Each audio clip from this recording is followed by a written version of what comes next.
The medical school interview season is here. For those of you applying, here are 3 tips you can use to prepare and crush your interview. So tip number 1 might seem obvious, but it's super important. And that is simply to know all of your experiences inside and out. Remember, on the primary application for MCAS, you have 15 experiences you can list in total and mark 3 of them as being the most significant. So what I want you to do for each experience is to go through and ask yourself just 3 questions. Number 1, what was my role in that experience? What did I do? Number 2, what did I learn from that experience? And number 3, how did that experience help motivate me to pursue medicine? So tip number 2 is to know your audience. And the audience in this case is the medical school you're interviewing at. Remember that every medical school is going to have its own mission. Some medical schools might be focused heavily on research, furthering the field of medicine, the scientific side of things. Other schools might be focused on volunteering, community work. Others might be focused on primary care in some capacity. So just make sure you first of all research the school that you are interviewing at, every single school carefully, and understand what their mission is. The first place to start is always the mission statement.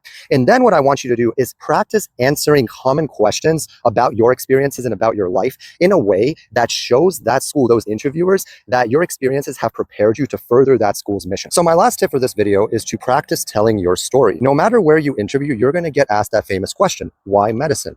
And when you're practicing answering that, I want you to practice to concisely summarize why you want to become a doctor, while also practicing incorporating and summarizing those key experiences you listed on MCAS and showing how they were formative in helping you choose this profession.